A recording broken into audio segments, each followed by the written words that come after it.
Hello students, from today onwards we are going to start about the transport layer. In the transport layer all services are already taught to you in the previous lecture. So in today's lecture we are completing the protocol that are used in the transport layers.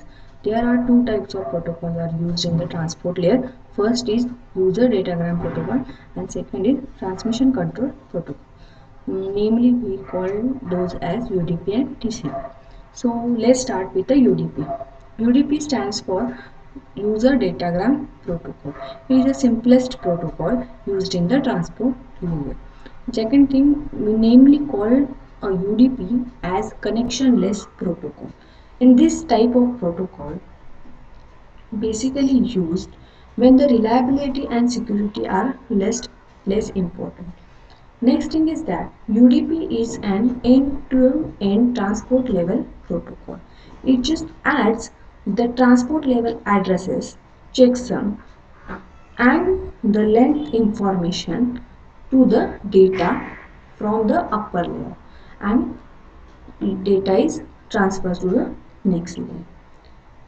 Next thing is the UDP protocol creates packets. Those packets we call it as a user datagram.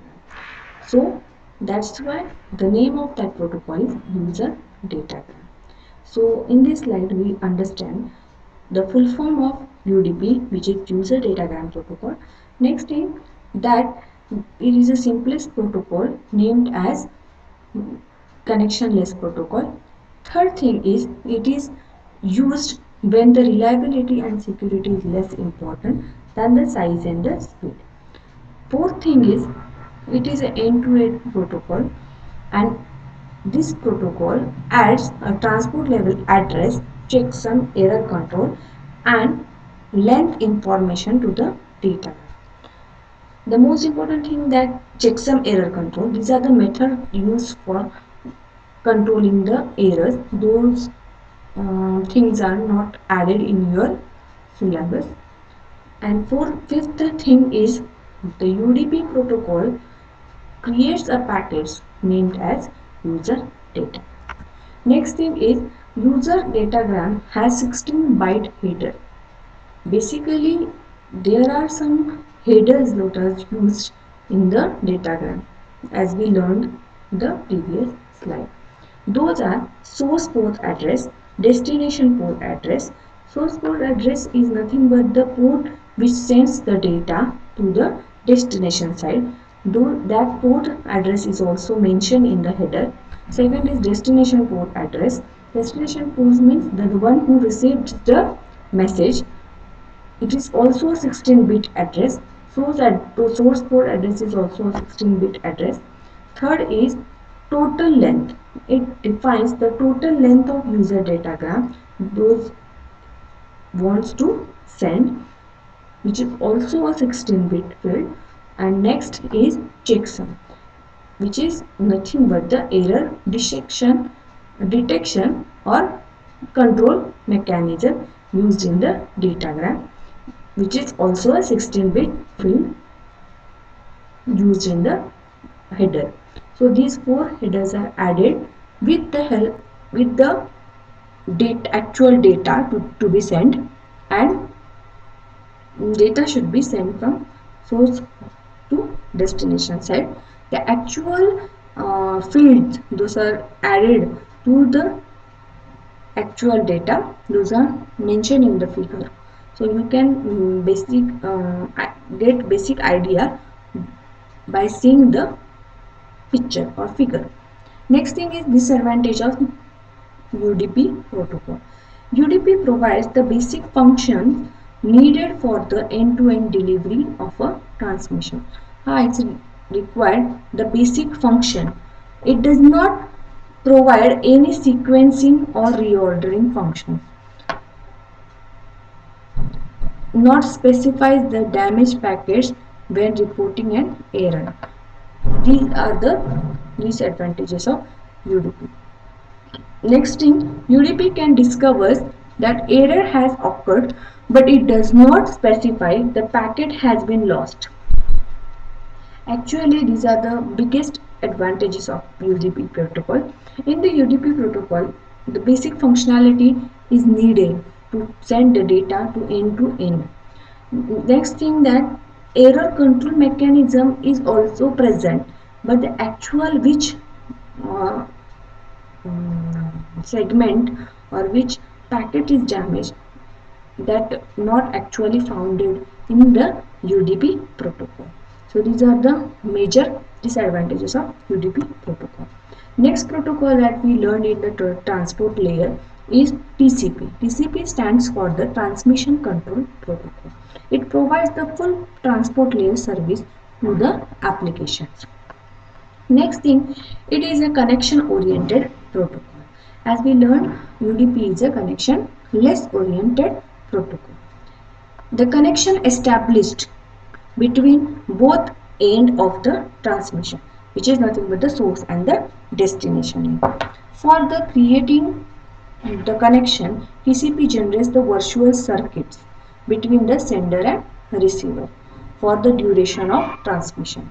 It, because we are using a connection, so as we learned previously in the circuit switching technique, in the circuit switching techniques we require to create a virtual circuit. So same idea is followed in the TCP, that they just create a virtual circuit to transfer data from sender to receiver side.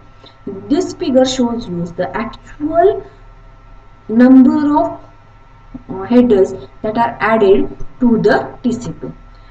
TCP address, these are the headers. First is source port address, destination port address. Both are the 16-bit field.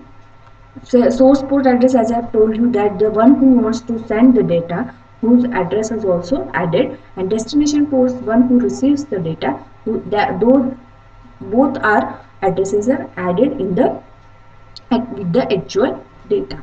Next is sequence number. A stream of data is divided into a two or more TCP segment.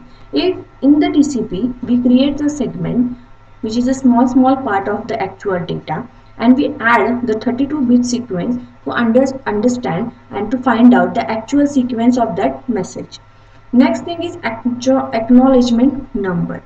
The 32 film acknowledgement number is used for data from the other communication device. To give the actual acknowledgement to the sender or the receiver, we use the acknowledgement number. It is set as a 1, not 0, and it is a 32-bit field. Next thing is header length. Header length is also one of the important aspects in the data sending. It specifies the size of the TCP header, which is also a 32-bit word. Next thing is reserve. It is a 6-bit field which is reserved for future use. If we require a more length for adding a data, we reserve a field to use further future task. Next thing is control bit. Each bit of a control field function individually and independently. A control bit defines the use of a segment or a server as a valid check for the other field.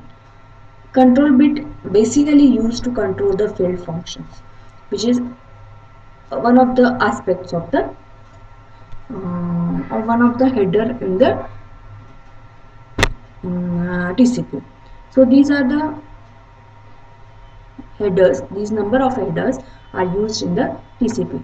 So this is the actual figure of the TCP header. In the exam, they might be asking you about the TCP header, UDP header, or difference between the TCP and UDP. So we have to wrote all these slides information in this, though that questions answer. So let's have discuss about the differences between TCP and UDP. So we compare TCP and UDP under six basic comparison.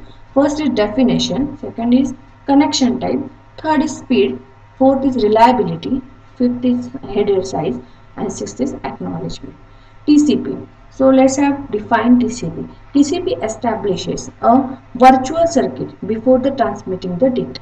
It just creates a virtual circuit, but in the UDP side, transmit the data directly to the destination computer without verifying whether the receiver is ready to receive or not. TCP creates a virtual circuit. UDP could not bother about all these things. He just sends the data to the receiver side without understanding whether the receiver is accepting those data or not. Next thing is connection type. It is a connection oriented protocol. TCP is a connection oriented protocol. UDP is a connection less protocol. So TCP name suggests you that transmission control protocol. It controls the protocol. It controls the transmission. Next thing is speed. TCP speed is quite slow comparatively UDP speed.